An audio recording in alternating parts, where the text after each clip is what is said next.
नमामि। मैं नमन करता हूं। आज हमारा विषय है देव, भगवान और ईश्वर। देव को अंग्रेजी में जीओडी गॉड कहते हैं, भगवान और ईश्वर को भी गॉड ही कहते हैं। लेकिन भगवान और ईश्वर के लिए जो गॉड लिखाता है वो कैपिटल जी से लिखाता है, और देव के लिए जो गॉड लिखाता है वो स्मॉल जी से लिखाता है। हम यहाँ देखेंगे कि देव का जो प्रयोग होता है, ईश्वर का जो प्रयोग होता है, उस सम्मान के लिए भी और संबोधन में भी यूज होता है। अब देखें कि देव का मतलब क्या होता है। तो देव को हम जब देखते हैं, पाली साहित्य से जब देखते हैं, तो वो तीन तरह के देव का वर्णन मिलता है पाली साहित्य में। आप एक तरह का वर्णन है सम्मुति देव। सम्मुति देव का मतलब होता है कि जिसको मान लिया गया। अब मान किसको लिया जाता है? जैसे राजा को मान लिया गया कि देव है, राजकुमार को मान लिया गया, यहाँ तक कि पत्नी जो है वो अपने पति को भी देव के लिए संबोधन यूज करती है, मतलब उसको भी मान लिया जाता है। तो ये माना हुआ जो देव होते हैं उसे सम्मुति देव कहते हैं। उसी तरह से उपपत्ति देव है। उपपत्ति देव का मतलब हुआ कि ऐसा प्लेन्स है, जीवन का ऐसा स्तर है जहां वो उत्पन्न हुए, उस लोक में उत्पन्न हुए हैं। तो ये इसे हम देखें तो तीन तरह के होते हैं। यह जो स्तर है ये मनुष्य लोक से ऊपर का है। अब मनुष्य लोक से ऊपर वाला में कामावचर देव होते हैं, वो 6 स्तर है। रूपावचर देव 16 स्तर है, और रूपावचर देव 4 स्तर है। और इस तरह से हम देखते हैं कि 26 स्तर उपपत्ति देव के तहत उत्पन्न होते हैं। अब यहाँ देखते हैं कि जब साहित्य हम देखते हैं, बुद्ध साहित्य देखते हैं, तो उसमें देव और मनुष्य में अंतर भी बताया गया है। देव और मनुष्य में अंतर यहाँ यह बताया गया है कि उपपत्ति देव में जो देव उत्पन्न होंगे वो देव सिर्फ उत्पन्न होंगे और मृत्यु को प्राप्त होंगे। वो देव बूढ़ा नहीं होंगे और रोगी नहीं होंगे, जबकि मनुष्य वाले सारे उत्पन्न होते हैं, रोगी होते हैं, बूढ़ा होते हैं और मरते भी हैं। अब तीसरे तरह का वर्णन मिलता है विशुद्धि देव का। विशुद्धि देव में देखते हैं कि मनुष्य ही होता है जो अपने चित्त को निर्मल कर लेता है और वो अरहत बन जाता है या बुद्ध बन जाता है। तो जो बुद्ध बन गए, अरहत बन गए, वो पूर्ण रूप में शुद्ध हो गए, तो इसीलिए उनका विशुद्धि देव के रूप में वर्णन मिलता है। तो इस तरह से देव को 3 भाग में हम यहाँ बांटते हैं। उसी तरह से देखते हैं कि भगवान पर आते हैं, तब भगवान हिंदी में बोला जाता है, लेकिन उसे हम जब पाली साहित्य में देखेंगे या संस्कृत में देखेंगे तो उसके लिए भगवत शब्द या भगवतो शब्द और भगवा यूज होता है। इसका विश्लेषण विशुद्धि मग में बुद्ध घोष ने किया है। भग रागो, भग दोषो, भग मोहो। कहने का मतलब, भग का मतलब होता है भंजन करना, तोड़ देना। किसको तोड़ दिया उन्होंने? किसको नष्ट कर दिया? राग को नष्ट कर दिया। किसको और खत्म किया? द्वेष को खत्म कर दिया। द्वेष मतलब नफरत को खत्म कर दिया। और अज्ञानता जो है, मोह रूपी जो अज्ञानता है, उसको भी समाप्त कर दिया। इतना ही नहीं, और आश्रव से वो मुक्त हो गए, मतलब किसी तरह का जो मल है वो सब समाप्त हो गया और निर्मल हो गए। इस अवस्था में जो भी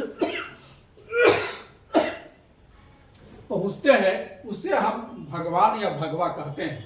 इसी तरह से एक और वर्णन विशुद्धि मग में मिलता है, और आप देखेंगे तो संस्कृत ग्रंथों में भी मिलता है, बहुत सारे ग्रंथ में मिलता है। उसमें मिलता है कि किसी भी व्यक्ति में अगर 6 गुण आया है, उसे भी मतलब भगवा कहा गया है, भगवत कहा गया है। वो 6 गुण क्या है? तो भग का गुण कहा गया है। वह एक गुण है ईश्वरीय। ईश्वरीय का मतलब हो गया ऐश्वर्य। दूसरा गुण है धर्म, और तीसरा है यश, फिर है श्री, काम और प्रयत्न। प्रयत्न का मतलब प्रयत्न। अब इसका हम विश्लेषण करते हैं, जब देखते हैं तो ईश्वरीय का मतलब ईश्वर हो गया।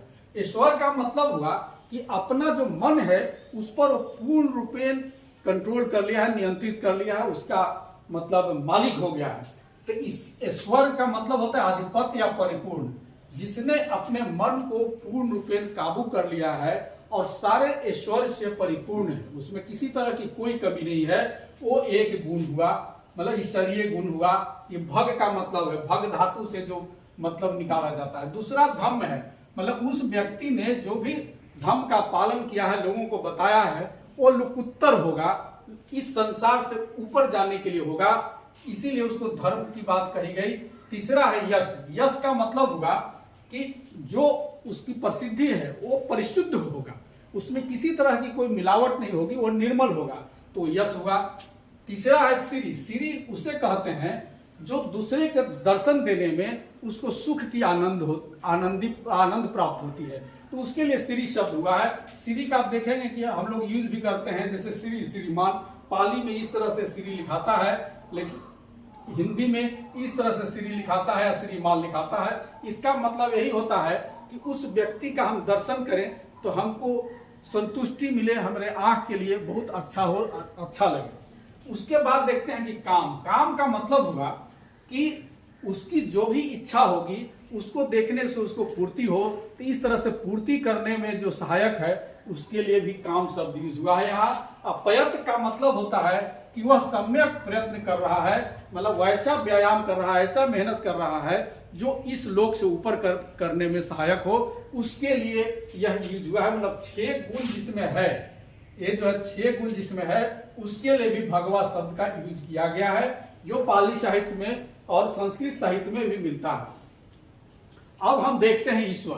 तो ईश्वर को ईश्वर भी कहा जाता है, पाली साहित्य में देखेंगे तो ईश्वर भी कहा जाता है। और ईश्वर को वहां महाब्रह्मा या जो कंट्रोल करने वाला है, क्रिएटर, सृष्टिकर्ता के रूप में भी वहां वर्णन मिलता है, स्वामी के रूप में भी मिलता है, राजा के भी रूप में मिलता है। मतलब ईश्वर का मतलब कोई राजा है वह ईश्वर है, कोई स्वामी है मतलब कोई पत्नी अपने पति को कह रही है तो वो भी वहां ईश्वर शब्द यूज कर रही है।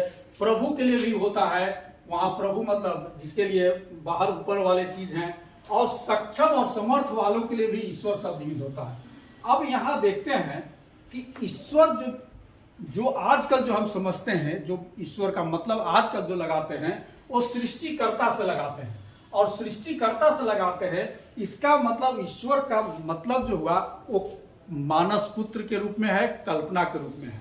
लेकिन भगवान जो शब्द है यह कल्पना नहीं है, यह वैसे आदमी के लिए यूज हो रहा है जो यहीं पर इस धरती पर अपने आप को शुद्ध किया है, निर्मल किया है, वो बुद्ध बने हैं, उसके लिए भगवान शब्द का यूज हो रहा है, भगवत शब्द का यूज हो रहा है।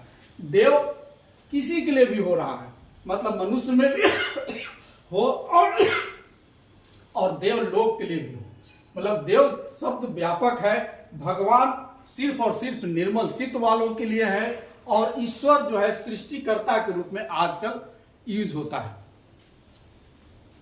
साधु साधु साधु।